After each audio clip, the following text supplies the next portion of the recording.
There are moments in life when curiosity, rebellion, or even desperation can lead us down paths we never imagined. Paths filled with danger, deception, and darkness. But God never leaves us there.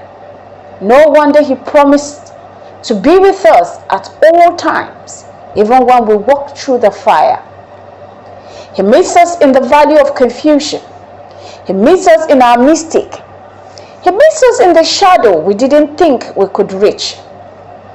Today, we share a story of darkness, confrontation, and miraculous salvation. A story that reminds us that no one is beyond God's reach. This is the story of Panam Parcel, a young man whose curiosity and quest for knowledge lead him into a snare of cultic practices abroad. A journey that could have cost him everything, yet God saved him.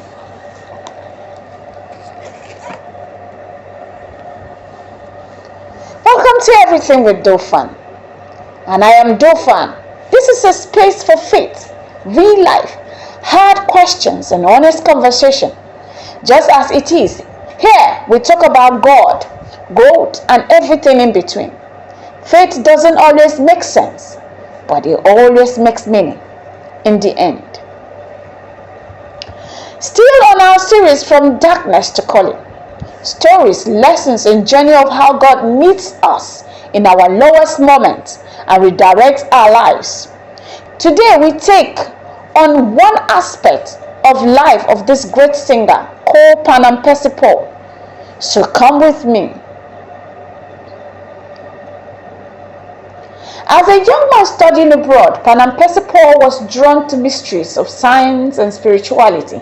In his curiosity, he found himself entangled in a cult where darkness was real and spiritual consequences were immediate. Despite the fear, despite the warning, he sought truth.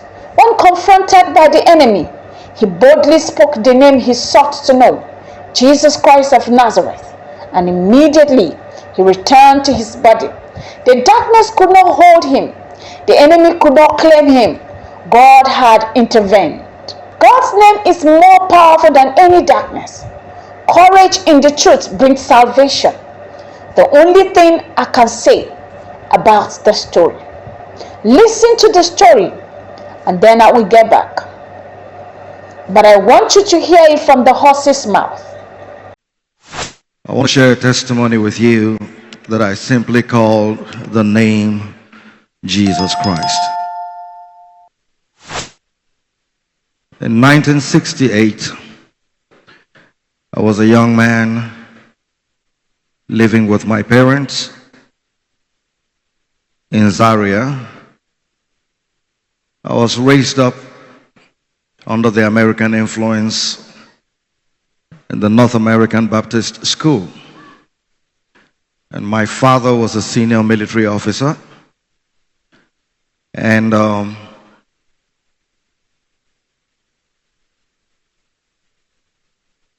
just next to our home in the barrack was what we called the Nigerian Army Physical Education Corps.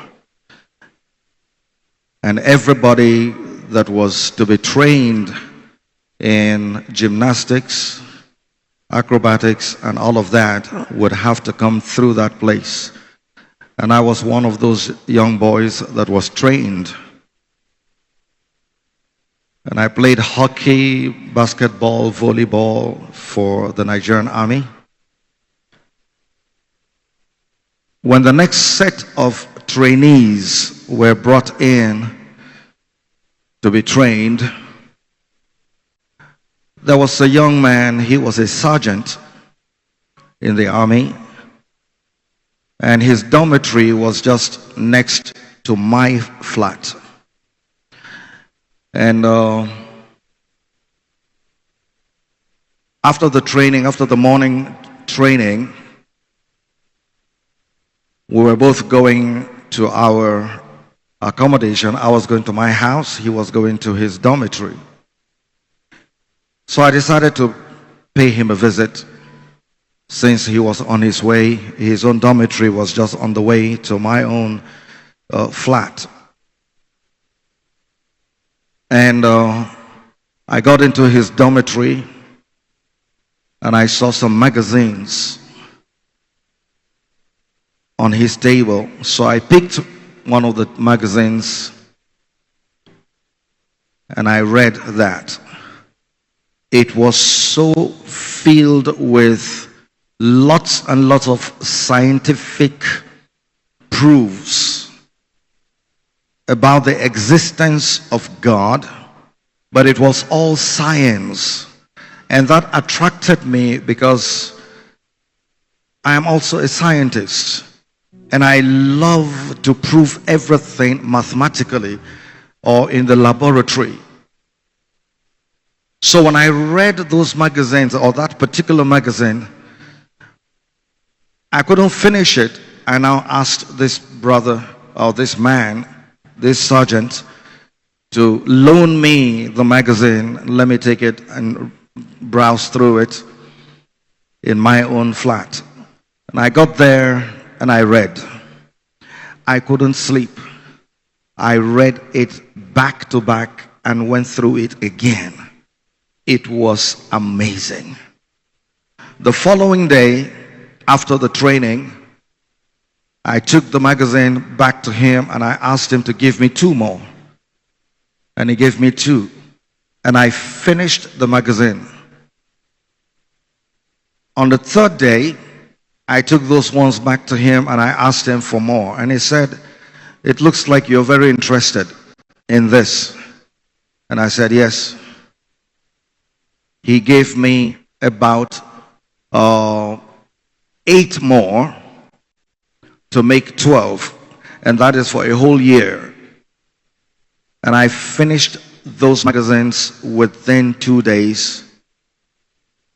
I kind of found a hunger for that, kind of knowledge. It was powerful and it was teaching me how to control my life, control destiny, control people's lives. It was teaching me how that by certain mathematical combinations, you could actually activate certain things in people's lives, especially your own life. And that attracted me so much. But I did not know that I was walking my way into danger. And this man said, "Since this is your goal and your dream, I want to introduce you to the Society of the Enlightened Ones." And in 1968, I joined the Society of the Enlightened Ones.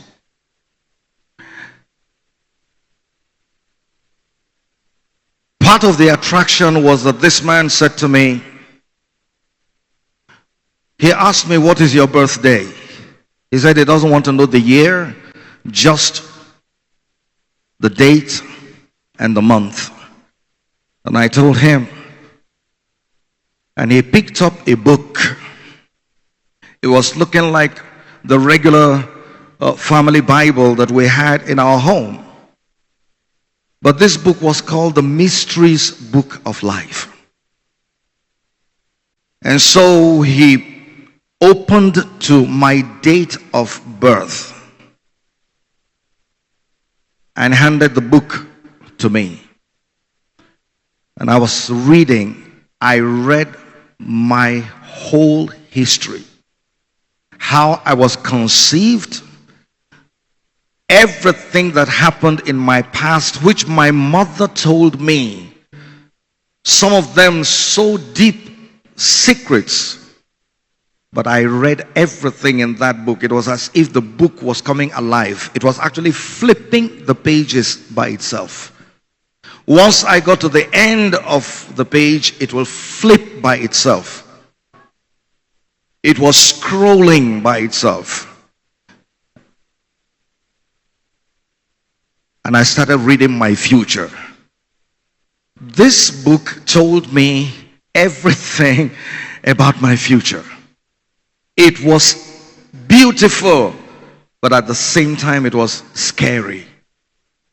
Who could this be to know me this much and this well? But I was already hooked because I loved it. It fitted into my intellect. And I did not realize that I was already conscripted into membership. It was so subtle. There was no signing of anything. But I didn't realize that some of the dreams I started having, learning how to fly, learning how to control the air around me, that I could actually kick the air and I would lift about 2 feet in the air. And I will kick again and I go higher.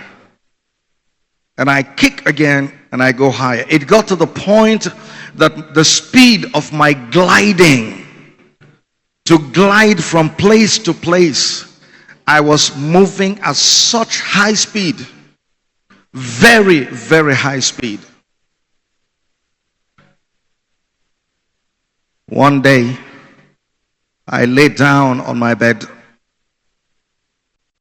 and I simply received a summons. Get up, you are needed for a meeting. And as I got up, my body was down, but my soul had projected.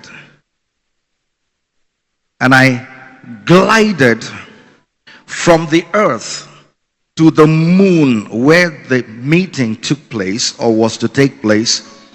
Took me about 7 minutes. That's to tell you how interesting the spirit life is. It took me just about 7 minutes to glide from the earth to the moon. When I got to the moon, seated there, I know the crux. I know how the surface of the moon is, how it feels. The moment I got there, the meeting was like a dining table setting. So there was a head table. There was another person seated next to my left, and I was here. Then another person to my right, then 2 people opposite me. So the guy that was seated directly opposite me said this: in this place, we don't call his name. In this place, we don't call his name. And I was curious. Who are you talking about? And he said, we don't call his name.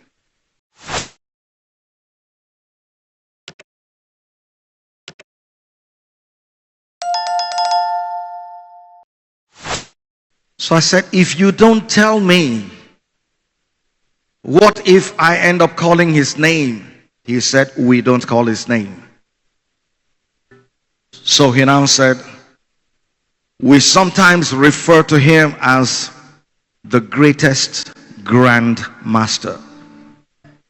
And I knew the title Grand Master, but I did not know that there was another one called the greatest Grand Master. So the person that was to my left at the head table, I recognized him. Nobody needed to tell me. You see, communication in the spirit is not done with the opening of the mouth. It is by the thought. The moment you think, the other person at the same frequency can actually know exactly what you're saying. So I looked to the head table and I said to that person whom I recognized to be Lucifer, and I said to him, I thought you were the greatest. Because at that point I was already convinced from all the things I read in the magazine that he was the greatest. So, is there another person being called the greatest grandmaster? He looked at me directly without one single word, said to me, "We know who the greatest is."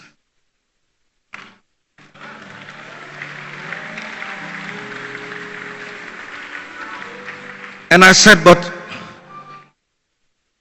if you are not the greatest, then who is this greatest?" And he never said one more word. But the person seated opposite me said again, "We sometimes refer to him as the righteous one." At the mention of that word, righteous one, my mind went back to Sunday school. And I knew that there was only one person introduced to me as the righteous one. And that is the Lord Jesus Christ. But I wasn't very sure. Now at this point, 2 years had already gone by when this particular incident took place. So this was 1970 now. And so I asked the man opposite me, "What is his name?" And he said, "I have told you, in this place, we don't call his name."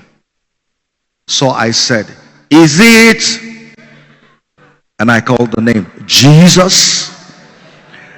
There was an explosion. It was so powerful, so strong, that I could only compare it with the explosion in Hiroshima and Nagasaki.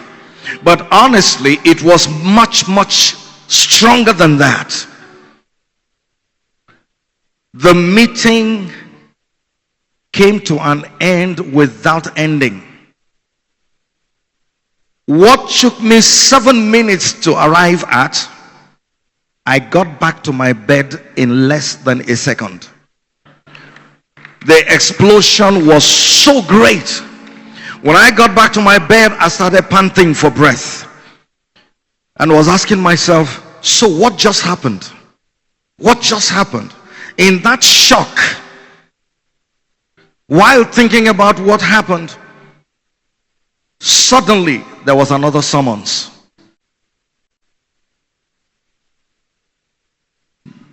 The summons and the meeting took place in Calabar. And we were about 200 feet in the air in Calabar, standing on the air.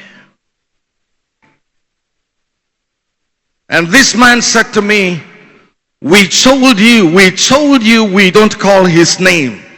We told you we don't call his name." And I said, "You still haven't told me who. Tell me who, because I didn't realize what I did. I did not know."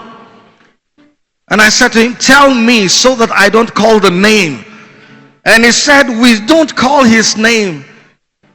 I've told you, you can only refer to him as the righteous one." And I said, "But the only righteous one I know is Jesus." And boom, another explosion.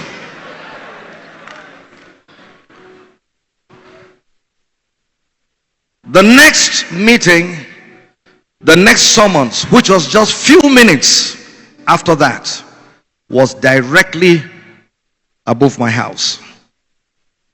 Just about 100 feet above my house. That was where the meeting took place. And they said to me, in fact, it was Lucy Defar that now said to me,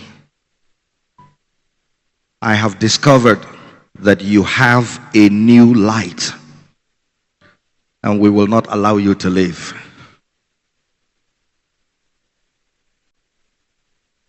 You will die." So that very night, I was sentenced to death. And they told me that we give you 6 years and you will die. That very moment, a disease was shot to my heart. From that time, from 1970, I started falling sick. Every year, I will be bedridden for 3 months. And I will be admitted in the 3rd Medical Regimental Service of the Nigerian Army Depot in Zaria. It was called the 3MRS. It was a military hospital. And I will be admitted there. All kinds of tests were done, but nobody could decipher what was the problem with me. But my heart, my health was failing, and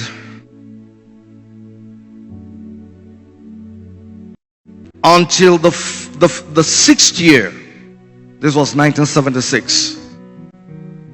But by 1974, I had an encounter with the Lord Jesus Christ. And I surrendered my life to the Lord Jesus in Sokoto. Because we went to Sokoto along with my mentor, Uncle Balamila, to play at the Argungu Fishing Festival. And the encounter with the Lord Jesus was so fascinating, but my whole life was changed. When I got back to Zaria from Sokoto, I went and submitted myself to Uncle Bayo Famanure, who at that time was my teacher. This was 1974, and I had already started reading mechanical engineering at that time. So he now taught me how to be a missionary, but the disease was still there, and I still had 2 more years to live. By April of 1976, I was bedridden again. At that time, I had already emaciated, no energy in me. Everything was gone. But then the military had requested for a specialist, and so there was this specialist doctor that was brought in from the Philippines, and he was to check the senior military officers for 3 months. And I was one of the people fortunate for this man to come, look at. When he came, he was with me. I was plugged with all kinds of gadgets. You have not experienced pain until your heart is exposed. My heart was rotten. It was melting away and disappearing. And this was the only man that could decipher what was my problem. Whatever it was called, I honestly don't know, even up till today. But this was the doctor. After being with me for about 4 weeks, my father came to see me in the hospital. I was in the ICU, and the ICU in the barrack had only 2 beds. So my father parked directly at the door, the back door of the entrance into the ICU. So he walked in when the doctor was there looking at me. And so he held my father's hand and pulled him away just about 2 meters away from my bed. There were 6 pillows that were used to support me. And I heard him say to my father, "Major Paul, I don't think your son is going to make it through the next 2 weeks. He's going to die."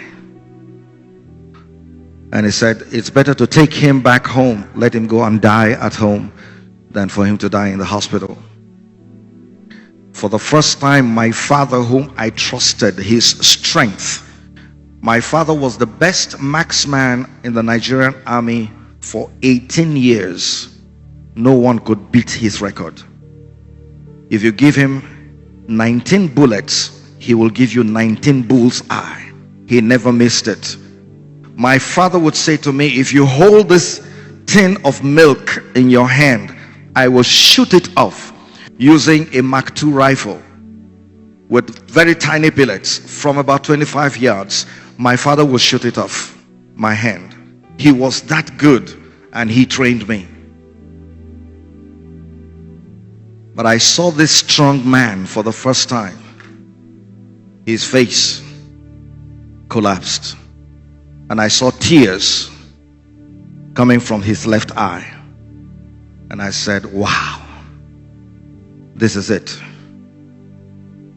But I became very angry. And so I started unplugging all the gadgets on my body and used one of the pillows. I pushed one of the pillows down. I struggled to turn myself around until I fell off the bed.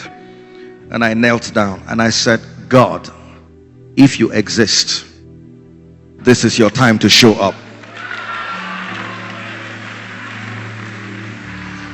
And I said to the Lord, am I such a terrible sinner that when you kill me, you will lift your hands in heaven and shout, ah, I have finally killed him? And I said to the Lord, why not try me and see? Give me a chance to live my life to the fullest, and you will see what I will do to your name. And I took myself off, went through the back door of the ICU. My father's tiny mini Morris, the military car, was parked there. I struggled and I got into the car. It had no doors. So I got in there. My father came without asking questions. Now what caught my attention is this. The 2 weeks that this doctor gave me fell at exactly the date that those people gave me, which was June 13th. Exact. So I was asking the question, could he also be?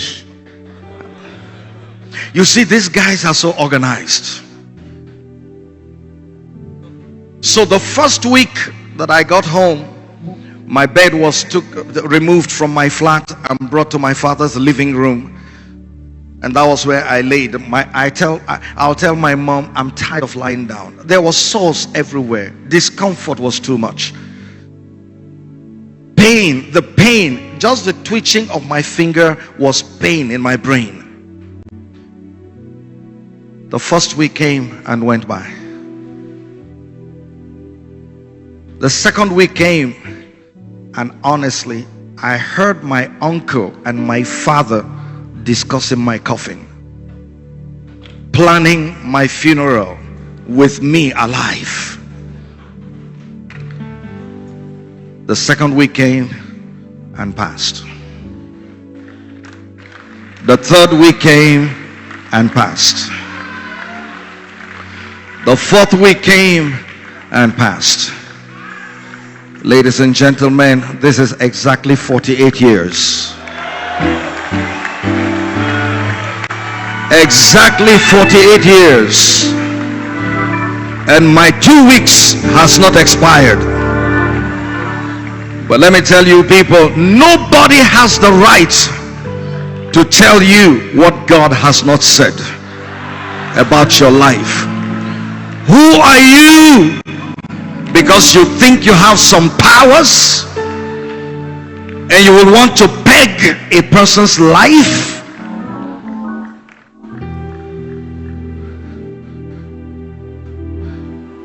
My mother never asked me, how come you're still alive? My father never asked me, how come you're still alive? Until I sang it. I am serving a living God. His name is Jesus Christ. He died and rose and gave me victory. I have victory.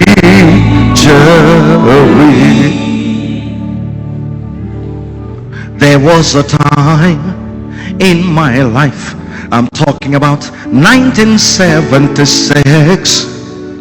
I had been sick for 6 years, and the doctor told my father, your son has got 2 more weeks to live. But I said, Jesus, you died. Yes, you died.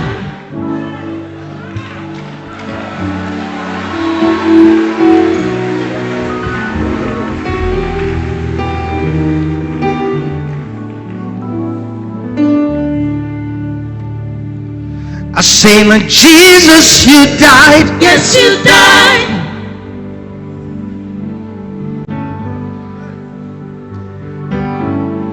Jesus, you died. Yes, you died.